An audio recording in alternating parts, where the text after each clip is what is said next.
Once again, breaking news: a Pinellas County deputy is fired for using excessive force during a traffic stop and falsifying a report. Sheriff Bob Gualtieri is speaking right now. Let's listen in. The vehicle needed to be impounded. It couldn't be released, and he had called for a wrecker.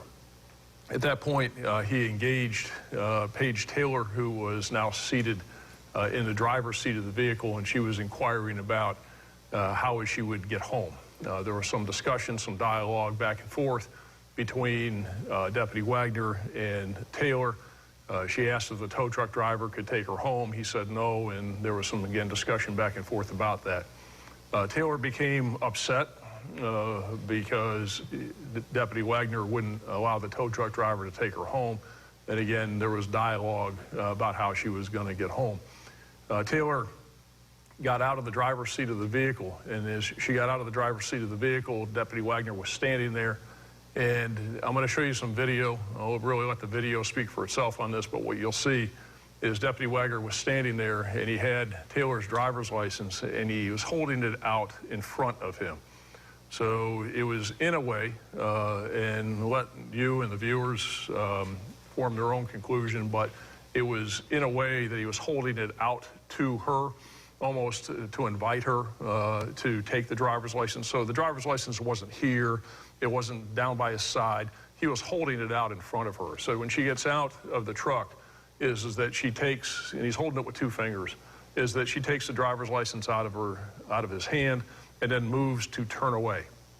At that point, Deputy Wagner slammed Taylor up against the side of the vehicle and then took her to the ground, and he used improper force against Taylor. And as a result of that, and again, I'll show you the video here in a minute, but as a result of that, he arrested her on a felony charge of battery on a law enforcement officer and resisting arrest with violence. He authored a report, and the investigative report that he authored says that Taylor shoved him. And he, about 30 days later, authored a supplemental report after additional video was obtained, and again indicates that he was pushed by Taylor.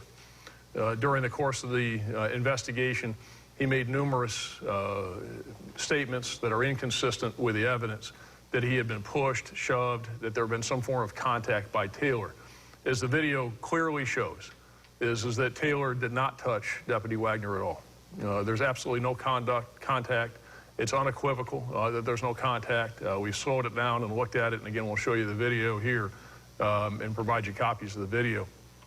It is clear, unfortunately, that Deputy Wagner lied and didn't tell the truth about what happened out there, and that he used unnecessary force when he slammed her against the car and put in his report that he had been pushed by her.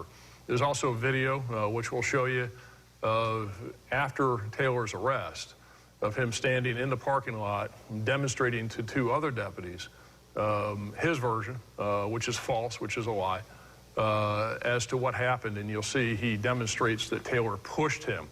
It just simply didn't happen. So that's the sequence of events. His termination today is for using unnecessary force that is against policy, and most importantly, for lying about it and not telling the truth. And that is something that will not stand. I've been very clear about that people make mistakes, people use bad judgment. There need to be consequences for those actions. There have been, and there will be if it happens again in the future. But at the end of the day is that everybody, especially a deputy sheriff, has to tell the truth. If you don't tell the truth, you don't work here. It's that simple. Everybody knows the rules. Deputy Wagner elected not to follow the rules, and now he has to face the consequences of his own actions and his bad decision in the most serious way, which is lying about an incident and providing false statements throughout the investigation. So we have several versions of this. The first version that we're going to show you is from the, well, I'll tell you, there's gas station video from the mobile gas station. There's Coban video, which is, the Coban system is the in-car video system. So we're going to show you the unaltered, if you will, real-time video from the mobile station. Then we're going to show you some slowed down freeze frame of that same video We'll show you the co-band video of the arrest and the takedown, and then we'll show you the video of the demonstration by Wagner to the deputies where this alleged shove, which didn't happen, occurred. So why don't we go ahead and play the video, and then I'll take any questions that you have.